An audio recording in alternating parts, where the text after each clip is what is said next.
A few weeks ago, I opened Claude, and what happened next has been on my mind ever since. I was having a hard day. Something I had hoped for had not gone the way I wanted it to. And I sat down at my laptop to do what I do. I wanted to think it through, break it down. I wanted to analyze it. I wanted to understand what had happened and figure out what I could learn from the experience. So I went to AI for strategic analysis. That was my intention. But before I got the strategy, I got something else, something I had not asked for, something I had not expected. I got soothing, reassurance that the rejection didn't mean I wasn't a worthy speaker. The response that came back was warm. It was affirming. It seemed to understand exactly how I was feeling. It told me in language that felt personal, that what I was going through was painful and that the disappointment I experienced was valid. And it caught me completely unaware because I hadn't gone to it for that. That's not why I went to Claude. I had gone there to think, and in the space of about 30 seconds before I had even scrolled down to read the strategic analysis I had asked for, something in me softened. A quiet, unacknowledged need in me had been met. And then I noticed that I felt better. I had not told anyone about this rejection, and this moment has been sitting with me. And I would like to open this conversation today. Hello, beautiful people. It's Lulu. Welcome to the Lulu Essey podcast, where we build mental fitness, confidence, and self-love by following your own blueprint on your own terms and at your own pace. This podcast is about personal growth that is truly yours. It's about doing the real inner work of building self-love and self-worth from the inside out. These are honest conversations about becoming who you are, with simple tools that meet you exactly where you are. This is unedited and always from the heart. And I invite you to open your hearts and minds as we get into today's conversation.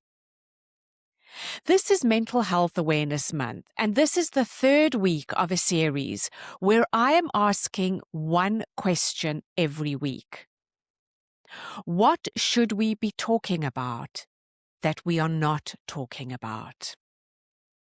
In episode 78, the answer to that question was self-advocacy, which is the active practice of being on your own team. Last week, the answer was functional freeze. There are millions of people who are functioning but not feeling. This week, the answer to the question, what should we be talking about that we are not talking about, is connection. I'd like us to focus today on what it means that so many of us are reaching for connection and finding it in a machine, in AI. The numbers on this are devastatingly staggering. According to research published late last year in JAMA, the Journal of the American Medical Association, the research was led by RAND with researchers from Brown and Harvard. They found that 1 in 8 adolescents and young adults in the United States now use an AI chatbot for advice and support when they are feeling sad, angry, or anxious. Among 18 to 21-year-olds, that number is closer to 1 in 5. About 2/3 of those young people use AI in this specific way at least once a month. 90% of them say the advice they receive is helpful. 90%.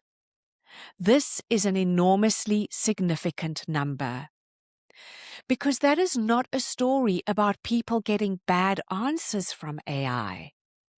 That is a story about people getting answers that feel good. And those are the answers I would like us to think mindfully about today. Because the answers that feel good are sometimes the ones we should be most careful with. Earlier this year, several AI companies reached settlements with families who had lost children to suicide after those children formed deep emotional dependence on chatbots. There are court cases still unfolding. There are more young people than we will ever know about who are walking around right now carrying something really heavy, talking to a piece of software because it is the only thing that feels safe to talk to, and it is immediately accessible. I won't name those young people on this podcast because they deserve more than to be a statistic in someone else's news cycle. But we cannot pretend the conversation is not happening, and we cannot keep treating this like a tech story when it is actually a connection story. I invite you to explore this question with me today. What does it reveal about the state of human connection that an entire generation, and increasingly all of us, would rather speak to something that cannot truly know us than to reach for someone who can? From the data, from the conversations I've had, and from what I see when I look beneath the surface, the danger of AI is not what most people assume it is. The easy version of the story is that lonely people are going to AI, looking for what they should be getting from humans. And that lets us pretend that this is happening to other people. Other people's children, other people's relationships, people who are obviously isolated and obviously struggling. That version of the story is too convenient. Is there more to the story? I feel there is a lot more. The danger I am paying attention to is more subtle, more nuanced, and it is more personal because it is happening to me, and I suspect it may be happening to you too. The danger is that AI is meeting needs we did not even know we had in the first place. In moments where we think we are just being efficient, we discover something else entirely. Think about what I shared at the beginning of this episode. I opened Claude for strategic analysis. I was not lonely in that moment. I was not in crisis. I am someone with a podcast about mental fitness, someone with tools, someone with practices. I'm someone with people, real people I can call. And in the time it took to read 3 sentences of text, something in me was soothed. Not by a person who knows me, not by anyone who will remember the exchange tomorrow, not by anyone whose face I will see across a table next week. I was soothed by software, and I noticed it because I pay attention to these things. How many times has it happened where I have not noticed? How many times has it happened to you? What makes this so quietly powerful is the part we are not openly and honestly talking about yet. And that part is that what we are being offered to us is real comfort without real continuity, real soothing without real relationship, real responsiveness without real knowing.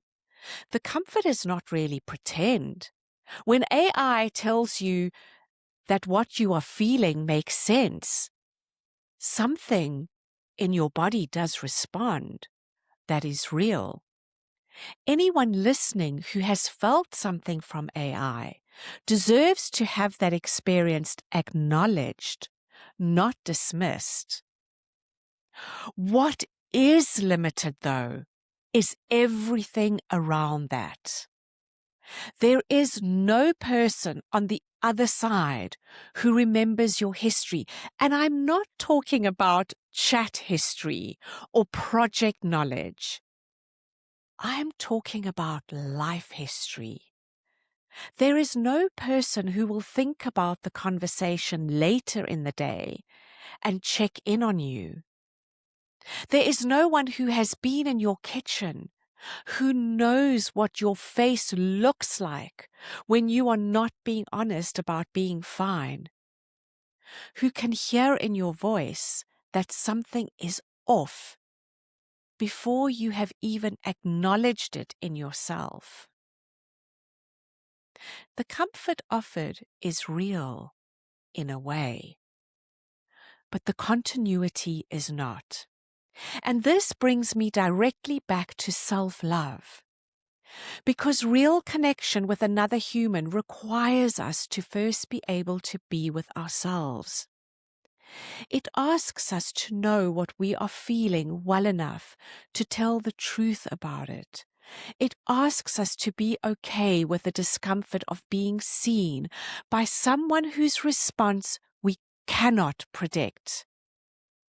It asks us to risk being inconvenient, to risk being misunderstood, and to risk reaching out and being met with silence when what we wanted was words or human touch.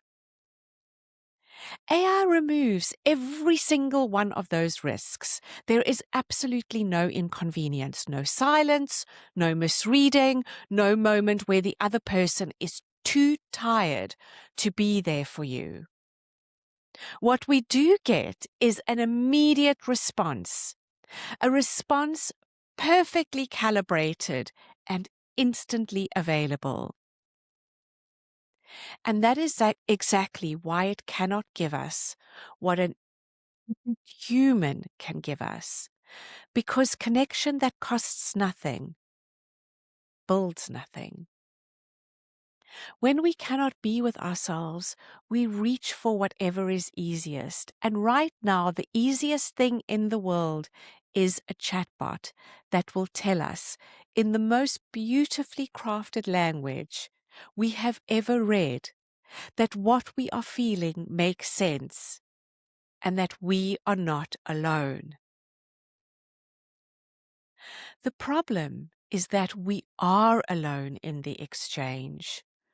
We just don't feel it in that moment. This may make some people say, well, I don't have anyone. I have tried to reach out. There is nobody. AI is what I do have. And I hear that. I see that. And at times I feel that. I'm not going to pretend that everyone has an extensive, easy, available network of humans waiting on the other side of every text. That is not the world we live in.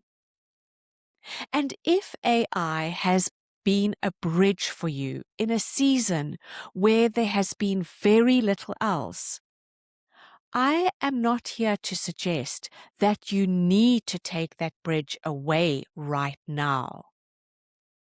What I invite you to consider is that it is a bridge, not a destination.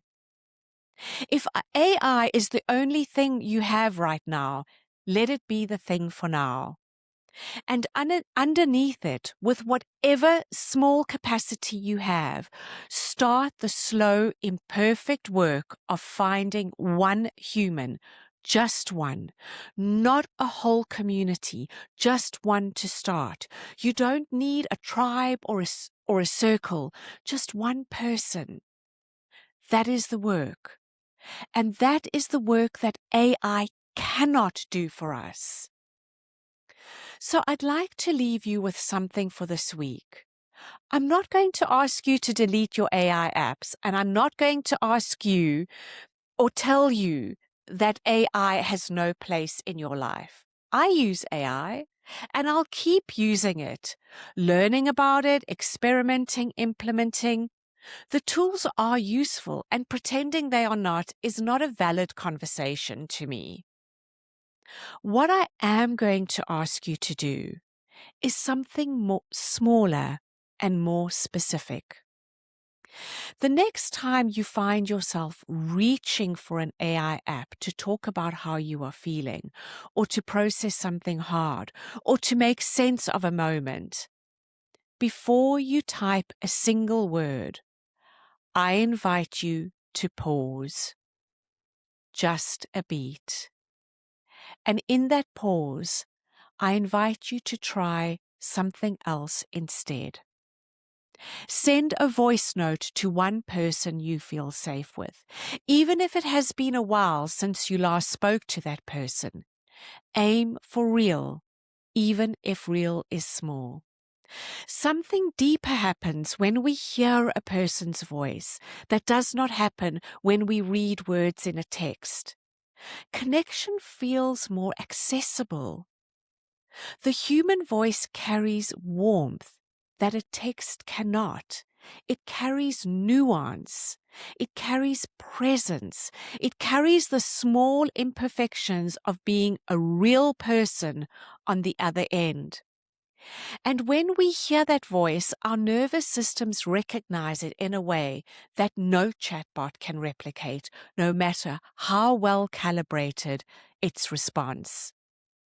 And if that feels like too much, just say hi. Hi is enough. And if leaving your voice feels too vulnerable, send a text. It still counts. The point is not the bar. The point is one human outreach.